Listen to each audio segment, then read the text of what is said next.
Hello and welcome back to my channel, Literary Lauren. We're going to keep the intro very short and sweet because today we need to dive into the countless books that I read in March, April and May of 2025. In March, which feels like an age ago, might I add, I read 12 books and had an average rating of 4.02, so a very good reading month if I do say so myself. To start off the month, I read First Time Caller by B.K. Borison, and it's probably the first book this year that I hadn't vlogged about or talked about while reading it. We follow Aiden, and he is an agony aunt on the radio. People call in about their relationship questions and he answers them. One day, a young girl calls in to get some advice for her mum because her mum has not been dating for a little while. She is a single mum. Her daughter kind of wants to fix that, and so they kind of go on a quest. Lucy, her mum, and Aiden, that is, they kind of go on a quest to get her love, but it's through the radio station that they do it too. If you wanted a perfect 80s rom-com vibe from a book, this is going to deliver the goods wholeheartedly. It was a very wholesome read. I rated this one 4 stars. It was wholesome, it was cutesy, but it had that same bantery feel that a lot of 80s, 90s rom-coms movies kind of have. But yeah, it was really heartwarming and the romance was just really beautiful. So I definitely recommend this one. Definitely pick it up if you are so inclined. The next book that I read was The Song of Achilles by Madeline Miller, and I did tab it along the way. One of my best friends from uni and I, we did a 24-hour readathon, and by 24 hours I mean that I slept for 8 hours during the 24 hours and she stayed up until 5 a.m. reading a book. Yeah, safe to say that I kind of failed, but in saying that, I did finish this whole book while she was over at my place, so I feel like I did her proud in that way. I rated it to 3.5 stars. Very emotional. I'm very glad I read it, but I think it is so overhyped in my head and in the general world. It kind of lost me at parts. I'm not super invested in Greek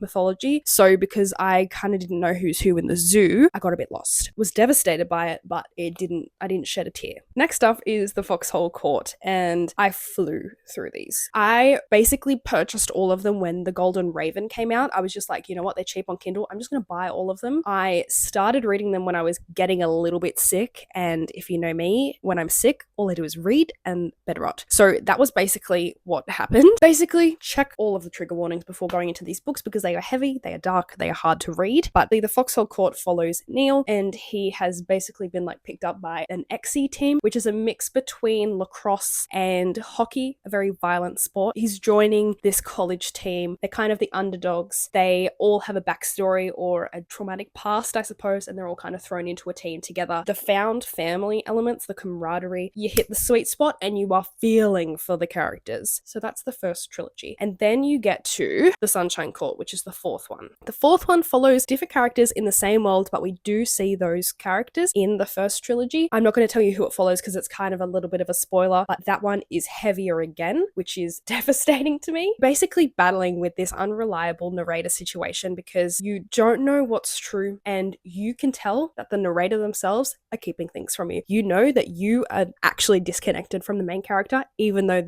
you're in their head, because they themselves are unreliable narrators to the events that they're witnessing. So I gave the first book, The Foxhole Court, 4.5 stars. I gave the second book, The Raven King, 3.75 stars. It wasn't quite a 4 stars for me. I rated The King's Med, the third book, 5 stars. I loved it. The Sunshine Court, which is book 4, 3.5 stars, and I rated The Golden Raven 4 stars. I am up to date with the All for the Game series, and I'm very excited for the next one, even though we're going to probably have to wait for a little while. Although I look back and I'm like, whoa, so much happened, so painful, so sad. I'm so glad that I read them because the characters are so unhinged, but so comforting. Now to move on to a little bit of a disappointment. In amongst those books, I listened to the audiobook of Rouge by Mona Awad, and I don't know what it was. I think maybe I was pushing my luck and trying and forcing myself to read this book. It was 2.5 stars. I cannot tell you a bit about the plot. It was frankly forgettable. I don't think I've retained anything. I don't know if listening to this book was the way to go. I think I needed to read it with my eyeballs, and honestly, I have forgotten so much of the book that I can pick it up, the physical version, and still not retain anything. I'm not even going to tell you the plot because I don't think I can successfully give it to you. I know it's about a girl that's very concerned with her beauty. I know that her mum dies and you find that out very quickly, but That is all. So that was 2.5 stars. I trust Mona Award's writing. I know that she would have done it right. I just don't think listening to it was the go.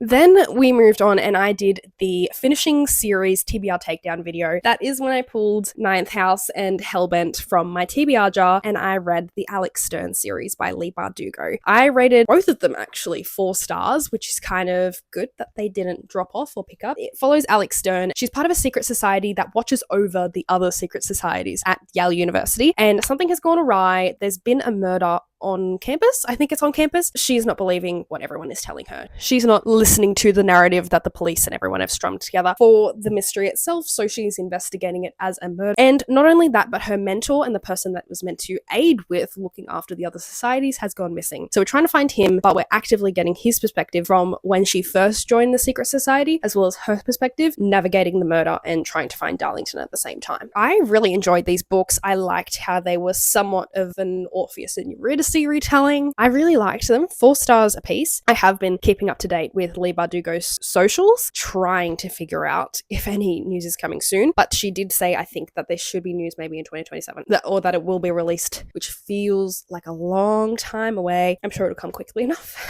In that time, I also read The Favourites by Lane Fargo. I listened to this on audio and oh my gosh, was it the way to go? It was so good. The audiobook narrators were so strong in their performances, I suppose. I really enjoyed it. We follow figure skaters and their lives have been intersecting and coming together. It kind of just follows their professional careers. I don't really think you need to go into it with anything other than that. At times it does get a little bit heavy, but it's kind of just this mingling of lives, ambiguous definitions of relationship, but a very strong book. The documentary style things that very much inform, but of course they are unreliable because you were getting narrations from characters that surround the main characters. I really liked it. I rated it 4.5 stars and I definitely want to keep an eye on other things that Lane Fargo publishes, as well as go back to the backlist and see what else she published because it really worked for me. In a similar vein to Ninth House and Hellbent, I picked up An Absolutely Remarkable Thing and A Beautifully Foolish Endeavor in an attempt to read down my TBR for my series finishing video. I had already read the first book in the series and it remained a 5 stars from about 6 years ago to now. Before I tell you my thoughts and feelings, I will give you a brief synopsis of An Absolutely Remarkable Thing. These big metal machine looking things turn up in every major city of the world. They all kind of just show up. There's no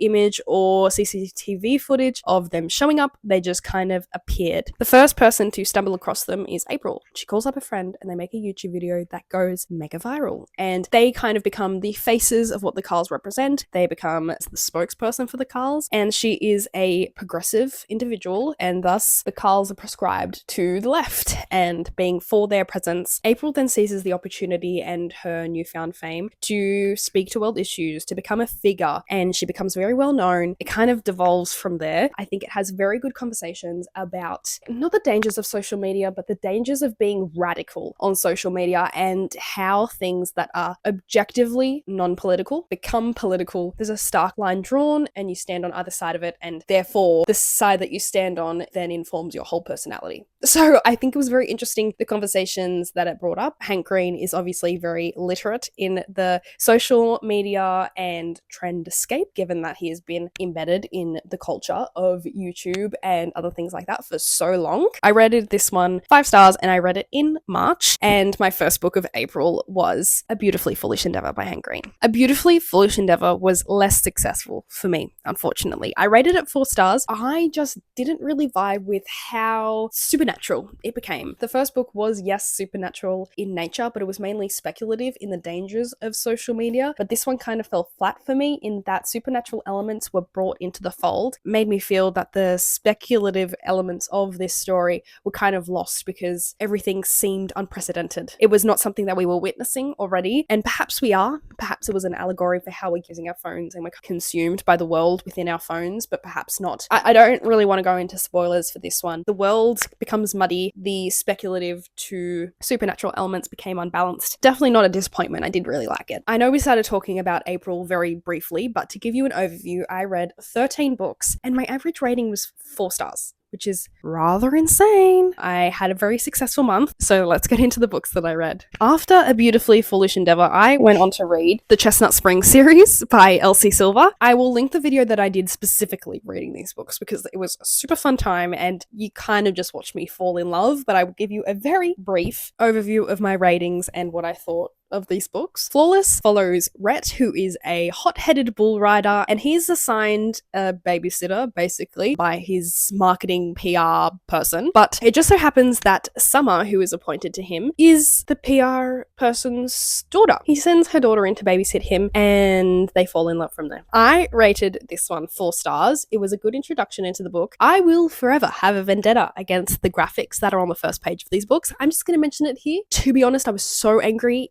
that I could have dropped another star just because of those beginning of chapters, but that is a hill that I can die on by myself. If you liked them, I'm sorry. I really liked this one. It was a good introduction to the series, but nothing could have prepared me for Heartless by Elsie Silver. I was kind of hooked with the first one, and then I picked this one up straight away, and little did I know, 5 stars on arrival. As soon as I opened the book, I knew it was going to be a good time. We follow Cade, and he's a single dad. He's also working on, I don't know, their ranch or their farm, whatever they call it. Cade is looking to hire someone to look after his son, and then Summer, who is the main character in the first book, recommends her best friend, Willa, the hot-headed bartender, and she's feisty. She's fun. She's fresh. I love them together. I love them apart as individuals. This book knocked me off my feet. I was giggling, screaming, throwing up from happiness, and this is the book that cemented the fact that I needed to then purchase and read all of them within 1 week. I only owned the first 2 books in the series before picking them up, and thus flew through them, and then across the next 5 days bought the next 3. So it wasn't the best financial decision, but who cares? Anyway, next up is Powerless, and I gave this one 4.2 stars. Fell a little bit flat for me compared to Mr. Heartless over there. We follow Sloane, and she's about to get married, potentially to the wrong guy, and on her wedding day, something happens, and Jasper kind of swoops in and saves the day. Jasper is a hockey heartthrob, and he's been holding a little torch for his childhood friend, Sloane. He's kind of the adopted brother to the other Eaton siblings. He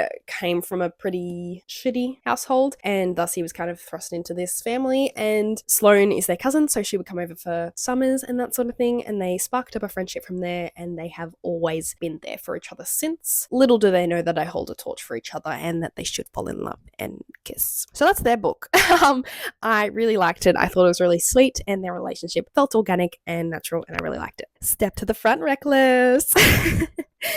This was another 5 stars. Not even joking. It's insane. I'm not going to tell you much about the plot because I want you to go in absolutely blind to this book, because something happens some point through the book, and it was 2 a.m. when I was reading this. I was kind of delirious, and I feel like the delirium is coming back into my body as I'm talking about this book. Basically, Theo Silva is a bull rider, but he is living in the shadow of Rhett from the first book, given that he is his mentor after his dad, who was also a bull rider, died in an accident. He's kind of living in the shadow of his dad that passed away doing the job that he loved, but also his mentor who has kind of taken him under his wing. Theo is having some complicated feelings about that, but he sees Winter, who is Summer's sister, sees Winter, they bicker, and then I'm like, fall in love, please. They have a one-night stand. It's great, and they keep thinking about it, etc., etc. Things happen. I love it so much. This book made me so giddy and kind of teary. I think it was really beautiful. That was Reckless. Now on to Hopeless, probably my least favorite in this series, even though Beau is one of my favorite characters. So I rated this one 4 stars. Beau has just come back from pretty traumatic stuff. He goes into this solitude and is stuck in his trauma. But he meets Bailey, who is significantly younger than him, yes, but she works at the local bar, and it's kind of a Capulet and Montague situation, given that the Eatons and the whatever Bailey's family's surname is, they don't really get along. Bailey is trying to break through the reputation that her brothers have created for her, as well as trying to make a name for herself. So it's kind of a marriage of convenience moment, which is kind of exciting. I really liked it. I'm not saying that I was disappointed, but it just was like that one step flatter. But 5 books in 6 days was the record for that one, and I loved it so much. I love the Chestnut Spring series so much that I said to myself, oh, let's just get a month of Kindle Unlimited. And then I read 9 Kindle books in the span of 1 month, and I did not pick up a physical book at all. I then read the Gold Rush Ranch series by Elsie Silver. I decided I could not get enough. I needed more of her in my brain, in my body, in my soul. Off to the Races was a 3.5 stars. We follow people that I forgot the names of. Sorry, one moment. We follow Billy, and she is a training horse trainer person. Let me just read you some of the synopsis because I don't think I can do it justice. Keeping this professional with my employees has never been an issue until she waltzed onto my property. Billy is talented. She's mouthy, and she's so damn tempting. I can't stop thinking about all the ways I could take her down a peg. I can't stop thinking about her, period. We clash from the moment we meet, and in a small town on an even smaller farm, it's hard to keep your distance. It's even harder to keep that friction from turning to fire. So it's kind of this enemies to lovers, but not really enemies, kind of people. I don't know. Anyway, I vibed with it, not too much. Then we moved on to book 2, the reason that I picked this series up so quickly, and that was A Photo Finish. I rated it 4 stars, and it is Violet's story. She is the sister to the Eaton brothers, the Chestnut Springs series, so we kind of know her from those books. But A Photo Finish is interesting because Cole and Violet had an online relationship, but they didn't know each other's identity, and it is only until Cole recognizes her in the flesh that they kind of strike up something. When Violet falls off a horse, I believe, and breaks her leg, she needs somewhere that she can be on the bottom level of a house with very easy access, and her apartment is not that. So it's a forced proximity situation with Cole, and then romance ensues. I rated this one 4 stars, really liked it. Second book in the series is just kind of the sweet spot for Elsie Silver, I think. The third book in the series, the frontrunner, is about Stefan. He is kind of public enemy number 1. No one really likes him in the Gold Rush Ranch racing family. No one likes him. But he kind of falls in love with a vet. They strike up a little deal. A foal is in need of help, and he has I don't know what a mother horse is, but that mother horse's baby unfortunately dies, and our heroine sweeps in and saves the day by providing a foal for that horse to look after. It's a really cute love story. I rated it 4 stars again. I thought it was very strong. The characters were very strong in their own right, as well as together. Loved it. Next was A False Start, which was 3.5 stars. It's another age gap romance. Stefan's sister, Nadia, is quite younger compared to him. She has been through a lot of trauma, and she enters into a relationship with an older man. Best friend's little sister kind of vibe. So he is Stefan's best friend, and he falls in love with Nadia. This one fell flatter for me. Both of them needed to do a lot of healing, and rightfully so, but the relationship they were undergoing and going down didn't feel as genuine to what they needed to do healing wise. I rated it 3.5 stars, but in hindsight, I feel like it was more of a 3, because not only have I forgotten so much, but there are little bits of the plot that are just like still niggling at my brain, and I don't vibe with them. Overall, a good read, but not my favorite. After my 9-book fever dream with Elsie Silver, I thought it would be a good idea to take a step back from her writing and focus on a new series, which was the Legends of Thesma series by Helen Schurer. I am going to talk about the whole series as a whole because I do not have the bandwidth to whittle down each book for you, because I read them in quick-ish succession. Blood and Steel opens and we follow Thea. She is an alchemist, but in this world, women are not allowed to wield blades. They're not even allowed to have like a glorified knife. They're not able to wield those because there is a prophecy that a woman holding a knife will bring about the end of the world. This is a very interesting concept because it is a very smart and strong way to inject misogyny into a world that you're building. It is a very clear, and not to say that there is a reason for misogyny, but it is a very clear definition that men trying to strip women of physical power because they are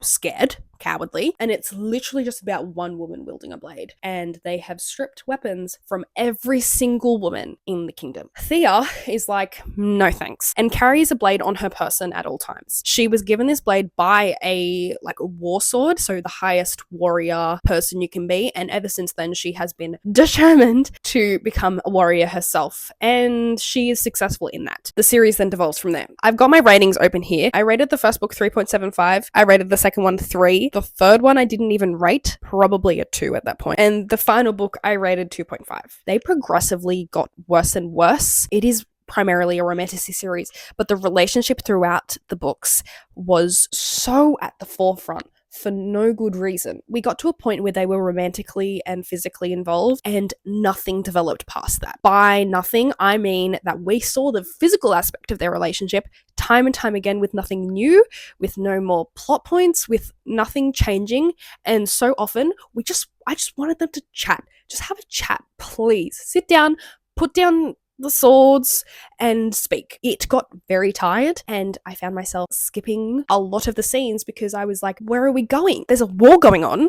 Can we just talk about that and have some plot development rather than you two being physical? The side characters are what saved the series for me. I had no care in the world for the love interest. I wanted Cal and Kip to be happy. I wanted all the other characters to be happy. It's a bit of a disappointment. Now, I'm currently filming this on the 28th of May. I have a little bit of reading time left, and I am most likely going to finish another book by the time the month is over. But I also have 4 books that I can't talk to you about. Thus far, I have read 8 books. Half of those I can't talk to you about just yet because I may have filmed it for a reading vlog to let you know the theme. They're all published in 2025. I've read 4 books so far that are going to be in an upcoming video, so stay tuned for that, but I'm not going to tell you my thoughts and feelings just because I don't want to spoil that. I decided to pick up something that I knew in my bones that I was going to enjoy, and it was the Rose Hill series by Elsie Silver.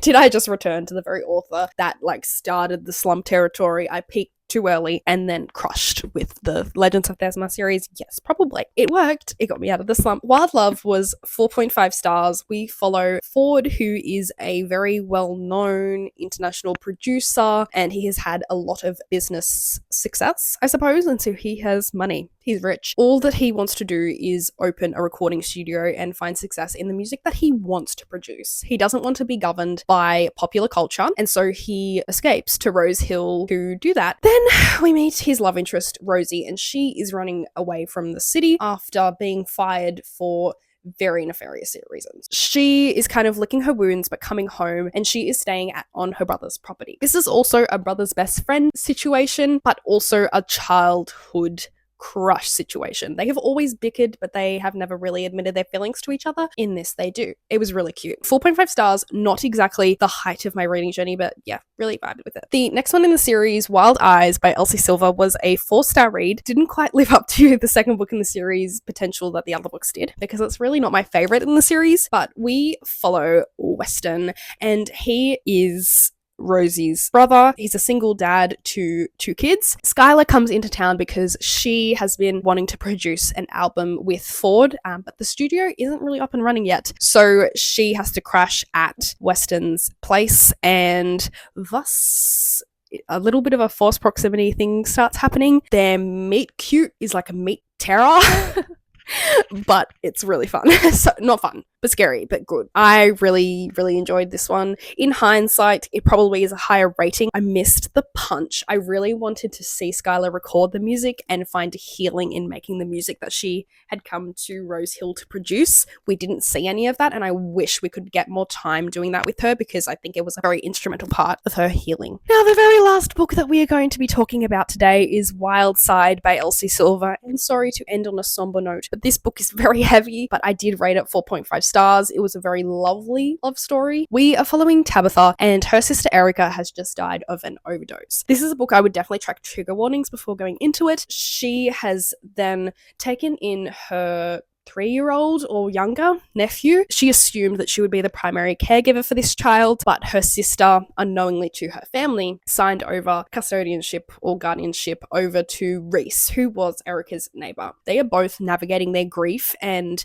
they are both quite angry over the situation, which rightfully so, but then they come together, and it is through caring for this young child that they realize the softer and nicer parts of each other and how they can benefit from the situation, I suppose. Reese was a very strong hero. He was beautiful and kind. Tabby was strong and loyal and so fierce in protecting her own. It was a great series to sink my teeth into, and I'm very, very excited for the last book in the series to come out, I believe in September, but who knows. That is all we have time for, and by all we have time for, it's all the books that I'm talking about today. But thank you so much for watching. If you made it to this point, please tell me what you are most anticipating in 2025, given that that might be a video that you're seeing next week. Thank you so much for watching, and I will see you in the next one.